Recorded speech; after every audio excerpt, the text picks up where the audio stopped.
Hey, shalom, shalom. First and foremost, I want to say call hello, Yahweh, Ba'ashem, Yahweh Shai, Ba'ashem, Rakah, Kodash. I want to send double honors to the apostles, elders, bishops of Great Millstone. Send much peace, love, and salutations to Yakim out there pushing the word of Yahweh, Ba'ashem, Yahweh Shai, sincerity and truth. This is the brother Ariala. On this lesson, I want to talk about don't let heads of camps or officers extort you. Do not let heads of camps or officers extort you.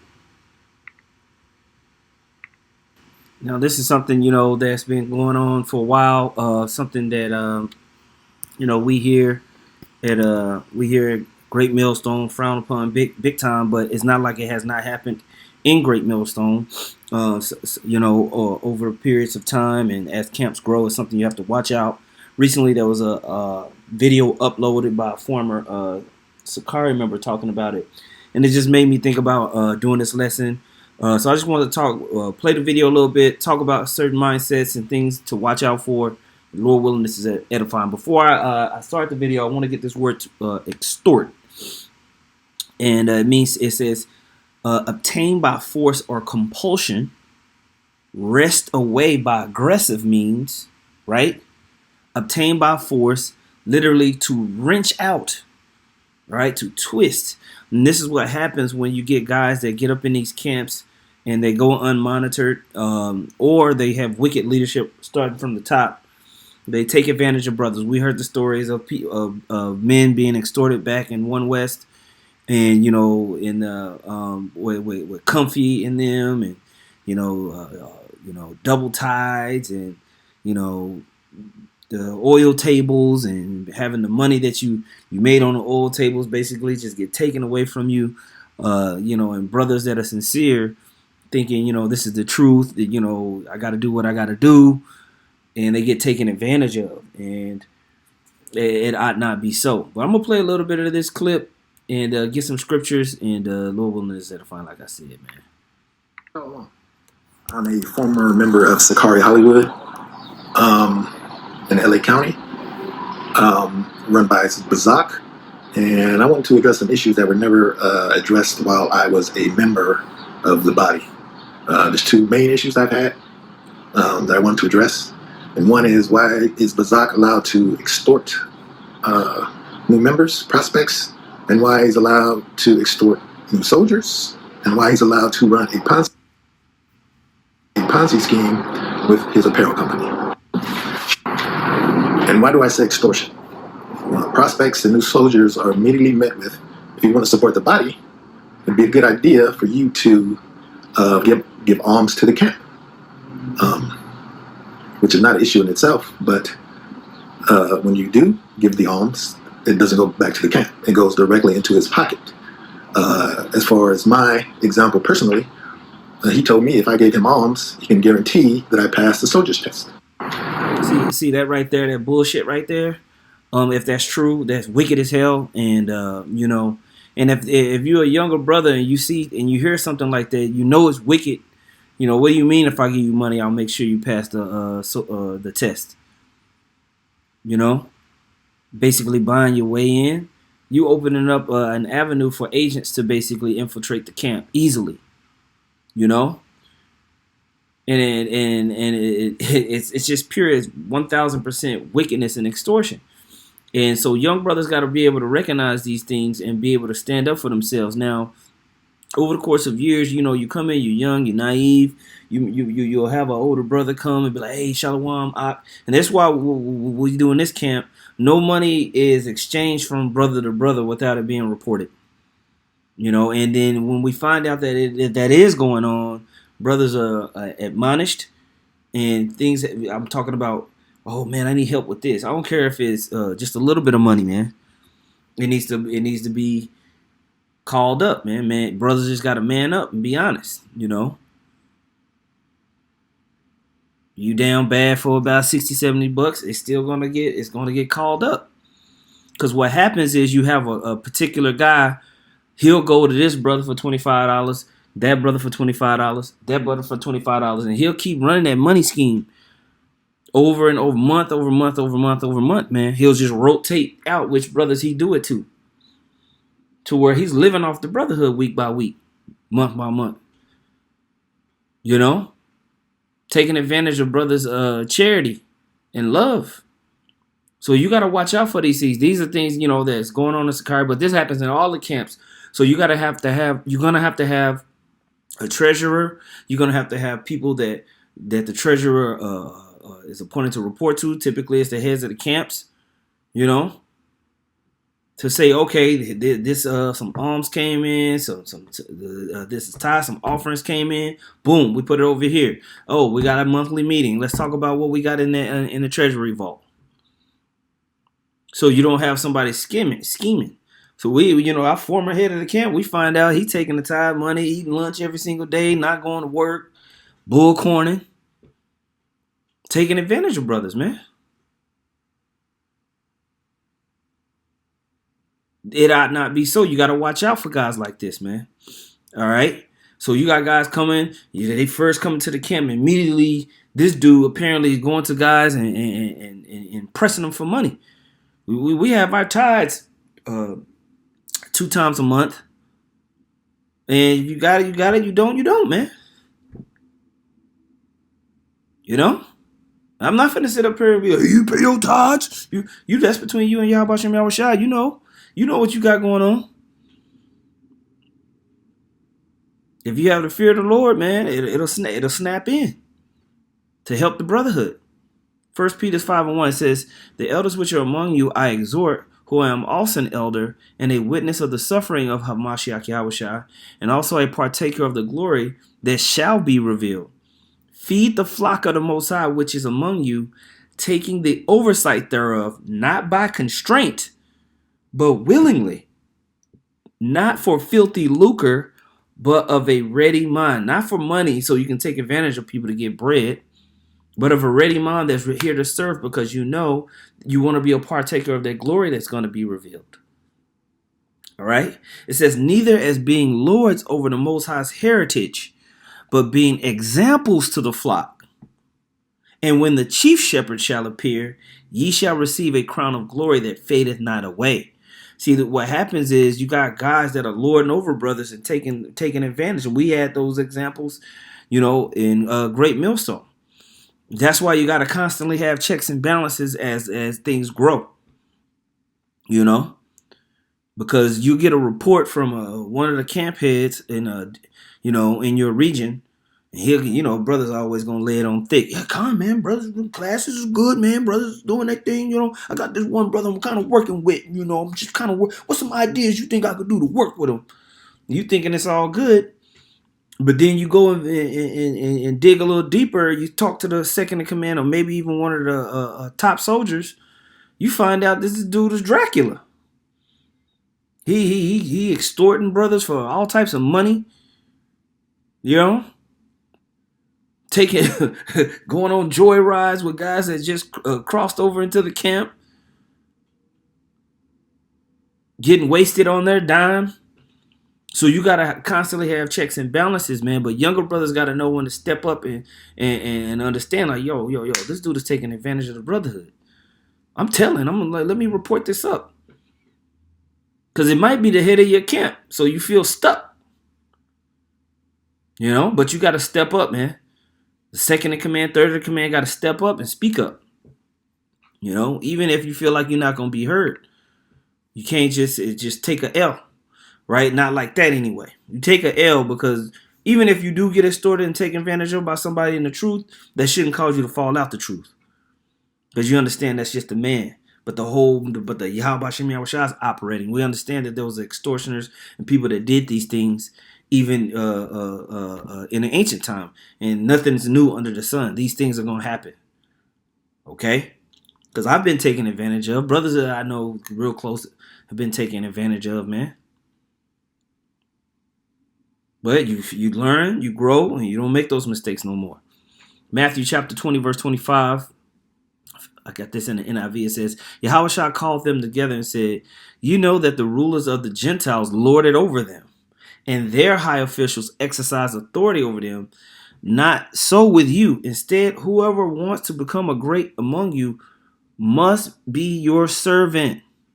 And whoever wants to be first must be your slave, just as the Son of Man did not come to be served, but to serve and to give his life as a ransom for many. So those brothers that are coming to officers' positions, heads of camps, you're coming to serve first. You're coming to lift up the lowly. You're coming to show brothers how to get on point through the spirit and power of Yahweh Shem Yahushua. All right? First in these scriptures and understanding the word of the Heavenly Father, then in all aspects and manner of life, where they can take these things that they're learning in the scriptures and apply it to their lives so that they can make it through this pilgrimage, man. But instead of that, you have pieces of crap come and extort brothers and take advantage of young brothers' zeal.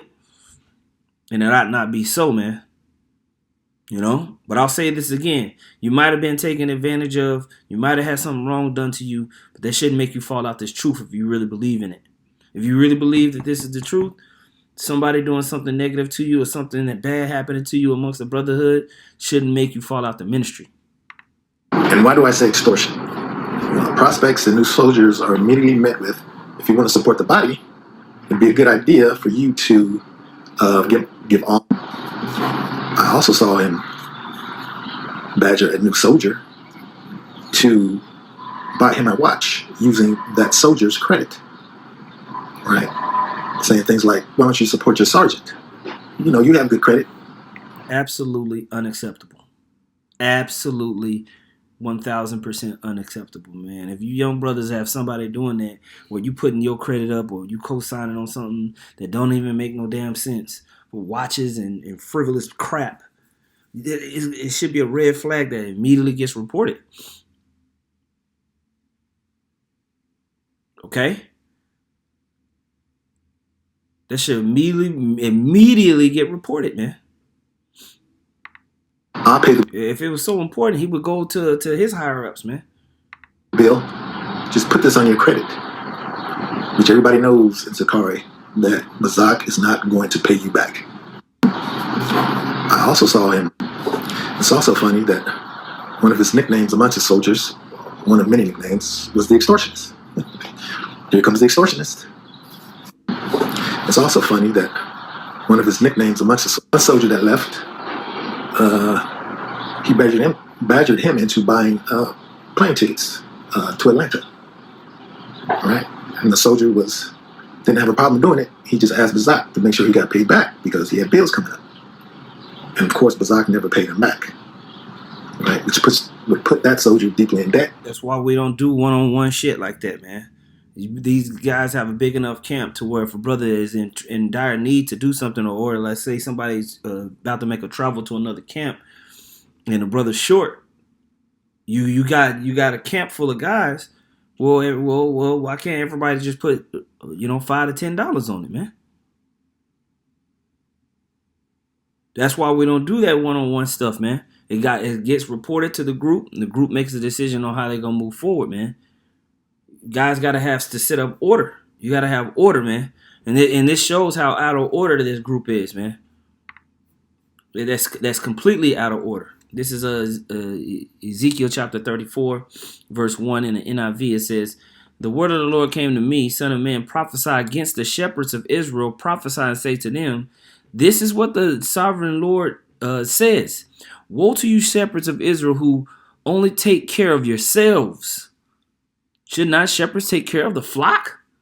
You eat the curds, clothe yourselves with the wool and slaughter of the choice animals, but you do not take care of the flock. You have not strengthened the weak or healed the sick or bound up the injured. You have not brought back the strays or searched for the lost. You have ruled them harshly and brutally. So they were scattered because there was no shepherd. And when they were scattered, they became food for all the wild animals." And this is what we see happening amongst this renegade group, Sakari, man. A lot of the flock has just been left for slaughter. They've been left for the wolves that are circling around about because the leadership was there for filthy lucre, vainglory. They wasn't there to glorify Yahweh Shem Yahushua. Moving in a manner that's completely out of order and not ordained by how the Most High told us to set this thing up. Okay? Because by the time you have a camp of 4 to 6 men, you should have a pretty tight tithing, offering, and alms schedule, with maybe your third in command, the sergeant of arms, being the treasurer if you have a smaller camp. And once the camp grows, he can give that tithe, he can give that treasury to someone else that's trusted and of tenure. Okay. And when I say of tenure, I'm talking about somebody that's been around, 7+ years at least in a camp, right? You create a schedule where you guys tithe to your camp. Then you might set up a schedule where you tithe to the apostles, bishops, and elders. Okay, and you try not to touch that money if you don't have to, man. Even if something comes up, you try not to mess with that money, man. You just let it grow. And I'm telling you, if you read Malachi, it talks about that, it'll grow. If you got four to six brothers putting in the tithes every single month, they don't have to be a whole bunch of money. It might be $25 a month, man. It'll grow. As long as brothers is on point, being mature about their daily life, not wasting and being frivolous and stupid, and you're not dipping into it all the time for no reason, you'll have a stash to where if something goes on, brother, maybe you say, okay, man, we're gonna travel to go see the head camp. You know what I'm saying? But I only got such and such money. I'm like, all right, man, let's take a little bit of time money so we can have safe travels to go, sit under the feet of your elders. You know what I'm saying? Get some game, bring the game back to the camp, because those things are important when you're young. Get around the people that have been around for longer than you and get game. Okay? Or maybe an emergency situation might pop up, some mishap may happen. We always say pop tires or, pipe busted in your apartment, some crazy, it happens. You have a little stash to, make sure brothers are all good. But when you got a guy, as soon as guys haven't even crossed over, they just, yeah, how much money you make? Yeah, you see what type of guy that is, man. You don't give him your money, man. It needs to be a problem. I'll report it in.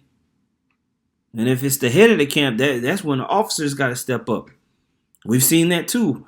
Head of the camp being a damn Count Dracula, and then the officers have to step up to report it to the leaders. Well, if this is what's going on, and the spirit will have it where the spirit will have him get up out of there. Just niggas. 2 Peter chapter 2 verse 1 says, but there were also false prophets in Israel, just as there will be false teachers among you. So this is going to happen. You're going to have false teachers among you that's just around for BS reasons. They will cleverly teach destructive heresies and even deny the master who brought them. In this way, they will bring sudden destruction on themselves. Many will follow their evil teachings and shameful immorality. And because of these teachers, the way of truth will be slandered. We're seeing that a lot these days, man. People coming in with damnable heresies, crazy breakdowns, and then that demon that's on them to bring in those damnable heresies comes along with poor behavior and morality.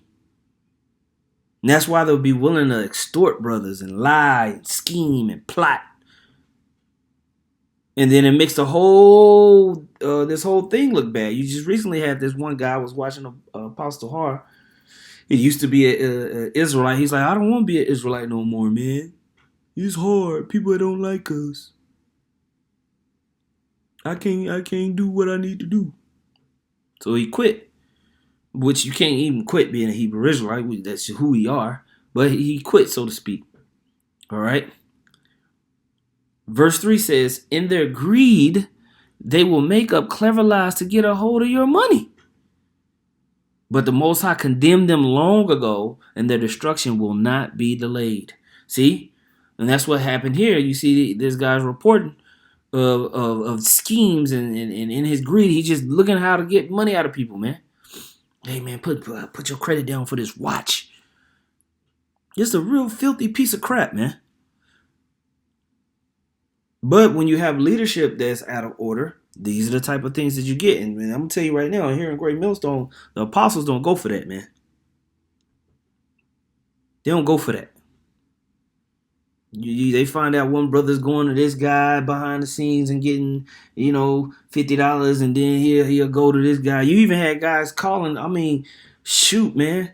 You had one guy, I believe he was out of the Carolinas or something like that. He might have been out. Yeah, he might. I think he's out of the Carolinas. He calling all across the nation. It's like, how do you get all these people numbers, man? Just a little sneaky. And that's one thing we don't allow either is the cross camp communication, where you calling another camp in another state, talking about every goddamn thing, asking for money and shit, completely out of order. He was disgruntled, and he eventually left. And of course, the real reason why he left was never addressed. It was blamed on an entirely different issue. One soldier that left, you went back to the higher ups and said, this soldier has a problem going on trips, right? He doesn't want to leave work. He's worried about finances. That's the way you painted it. But the real issue is he didn't have a problem doing it. He just had a problem paying for you to go on these trips. He had a problem with you in his inbox, asking him for money.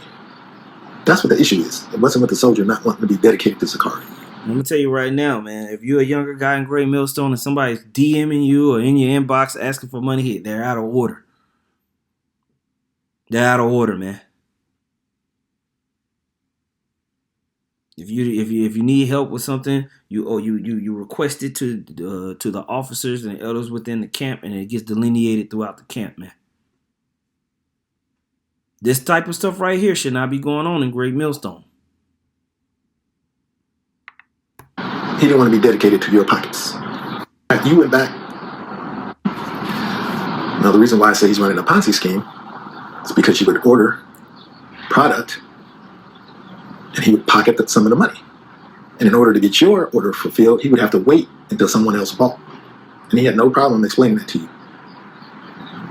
And then when you would have some concerns about it, right, and address the situation with him, things quite normally would get heated. And at that point, he would deem you out of. That's why you got to learn to say no. Even if it's uncomfortable, even if you don't, it makes you feel on edge, you got to learn how to say, nah, lie. I'm good. And things happen, man. That's why, you like businesses and things like that, man, you keep it separate from the ministry, man. So we've done that back. Like you got brothers. You're like, man, we could do this if we just all come together. No, it's just better to keep it separated. It's just better to keep all that shit separated, because it doesn't do anything but create problems, man. Money and the ministry does not mix. Money and the ministry does not mix. Just keep it separate. Keep it separate. You would think that brothers could come together and do no. Because then you have stuff like this where the guy, you get the money, you give him the money so he can so the guy that owns it could order whatever you were trying to buy from him. He takes the money and spends it on whatever. Now he's got to wait for a whole nother customer to come and buy. Nah, bruh. That's insane. Insane. Order because he's the sergeant. How dare you talk to a sergeant that way? And then he'll go to the higher ups and say the issue is about being out of order, right? And the issue about the Ponzi scheme would never be addressed, and that would just get swept under the rug, time and time again. And I'm not the only brother that this happened to. And the personal issue, another personal issue I had with the brother is I gave him a lot of money to help him pay for his rent and for bills to be paid. And when I approached him about this issue, right, the normal thing would be to say, I can't pay you right now. Salakia, I'll pay you when I get the money. But he doesn't say that. He immediately goes to, it was just alms, which that was never the case. It wasn't alms. You said you'd pay me back. And again, helping brothers is not the issue. The issue is he's changing the story, so he doesn't have to pay you. The issue is that he's a piece of shit. And in the world, you get hands put on you for this stuff like that, man. You know, in the world, a person, this brother, you know, he give you, let's say, he give you, you know, $900 to help you pay your rent, help you pay the electricity bill, whatever. You do, oh, brother, man, I'm kind of stuck, man. Damn. First of all, he shouldn't be going on to any younger brother, especially. Officer should not be going to a younger brother asking for no money. You know, as a man, you know, as a man, you would think that, you know, you leading these brothers. Why would you be going to a younger brother to help pay your to help pay your rent? What type of example are you setting, man? You know. So first, that's off already. You shouldn't be going to no younger brother asking for a younger brother to help you pay your rent one on one. That's something you report up. Say, hey man, I'm done. You know, these bills is hidden. I ain't got it. I'm short on my check. You know, revenue ain't coming in for this from my business. I need help. Boom, boom, boom. But not only that, now yeah, that was just alms. These guys, man, Most High's got these people. There's a lot of judgment that's set to come. Micah chapter 3 verse 1, it says, "And I hear you, and I pray, O heads of Jacob, and ye princes of the house of Israel, is it not for you to know judgment? Who hate the good and love the evil, who pluck off their skin from off them, and their flesh from off their bones." This is what these guys do to the congregation and the flock. "Who also eat the flesh of my people and flay their skin from off them, and they break their bones and chop them in pieces, as for the pot and the flesh within the cauldron." Now, chiefly it's talking about idol worship and teaching people wicked ways. But also it goes into the conduct and the order of righteousness with Yahweh Shem Yahushua. You taking advantage of brothers, and these guys flaunt being in the law so bad. But they hate their neighbors with this type of behavior. This is wicked. This is wicked. Pure wickedness, man. Pure wickedness. Oh, boy. Proverbs chapter 22, verse 22 in the NIV. It says, "Do not exploit the poor because they are poor, and do not crush the needy in court." And that's what they do when these guys, when it finally comes up into council. "Oh, man, this dude's out of order, man. That's the problem." You know? But he's exploiting brothers, man. Exploiting young men. And he's probably been around for longer. We had a situation in Mississippi. The former head of Mississippi, beloved brother, a war. You know? I'll be getting the reports from him, and apparently it was all good. But then we get the reports from the second in command, third in command. No, man, this and that, where they can't even be together. They want to split. We like, what the hell is going on? Yo, y'all gotta be together, man. We brothers. We can't be fighting. They like, no, bro. This dude is out of order. He's doing this. He's doing that. We like, a war, really? Like, man, y'all, they just don't miss. Back and forth to the point to where when it came into council, because of the history that a war had with like myself and other elders, apostles, he took advantage of those relationships. And so we kind of looking at the Mississippi brothers like, man, why y'all being so hard on the war, man? He a little wild, man. He a Reubenite, man. Reuben. Why y'all being so hard on that brother? Then more information, more facts start coming out about what's going on. It turns out, God damn, war, you tripping. So you'll have that happen. But did the Mississippi brothers fall out the truth? Did they quit and everything? No, they stood 10 toes, kept preaching, kept doing the work. Even though in the council they didn't agree with the first judgment, but the Spirit had it where it came out. And then that led to more information. That actual incident led to more things that we needed to dig into across Great Millstone. And it helped us make adjustments to how we were assessing things, because there's so many camps. You got to find out different ways to make sure everything's good, and it helped us upgrade as far as ordering and looking into things. Okay, but those brothers had to be patient, and the judgment of the Lord came, man. It did. It says, "Do not exploit the poor because they are poor, and do not crush the needy in court, for the Lord will take up their case and will exact life for life." See, the Most High is fair. He's going to exact his judgment, but you got to be patient. Okay, you got to be patient. Sometimes it's not going to go in a straight line that you think it's going to go. Okay.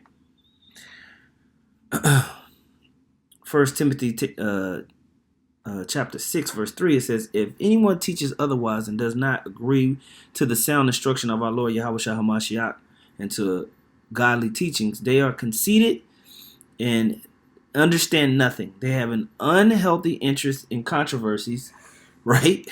See, we see that a lot. And quarrels about words that result in envy, strife, malicious talk, evil suspicions, and constant friction between people of corrupt mind, who have been robbed of the truth and who think that godliness is a means to financial gain. And we see this a lot, where people make basically merchandise of the ministry. We're gonna sell these hats, t-shirts, socks, fringes, these extracurricular courses that have nothing to do with glorifying Yahweh Shem Yahweh Shai, but you got to pay for it. And as they accumulate more money, they think that they're building in righteousness, when it's just all earthly, man. And so you don't allow heads of camps, officers within the camps, to extort you. There should be systems. There should be a way for things to be taken care of money-wise. Businesses should not be attached to the ministry like that. I'm a very entrepreneurial, ambitious person, and I've learned my lesson is just, hey, keep business type things and ideas and separate. I don't even like talking much about investing and stuff like that, because then a brother do what you think would take a risk that you're taking in the market, and you have risk capital and they don't really have it, and it don't go nowhere, and now they looking at you like, oh my. And so I just keep it all separate. You have a business now. Don't get it twisted. Brothers, own certain businesses. We're going to, go to their business and and buy what they provide, of course. But it's not anything mandatory. It's not anything that we're going to be like, oh, you got to do it. Because anytime you start getting like that, then it just turns to the left-hand side, man. So you just got to keep it separate, man. Young brothers have to understand, if you're seeing these tendencies and stuff like that, the older officers and heads of camps shouldn't be coming down into the younger brothers asking for bread like that. And if it is something like that, it should be open in front of everybody, so that you can put it together and fix the situation, And if somebody's consistently asking for money, that's a problem. That's a red flag, man. It's a big red flag. Every single month somebody's asking you for some bread. Nah. One time, cool. 2 times, 3 times, red flag. What's going on, man? You getting called out immediately. So, I just wanted to talk about that, man, and put that out there. But yeah, I seen this. I don't know if this guy's still in the truth or what he's got going on. But like I said, this might have happened to you within a camp or something like that. But that should not get you about this truth. You can't allow offenses from men to get you out of the good grace of Yahweh Shem Yahweh Shai, this knowledge, wisdom, and understanding, and taking your hand off the plow. So, with that being said, I don't say call halal Yahweh B'Shem Yahweh Shai B'Shem Rakah Kodash. Double honors to the apostles and the elders of Great Millstone. Much peace, love, and salutations to Yakim out there pushing the word of Yahweh B'Shem Yahweh Shai, sincerely and true. Shalom.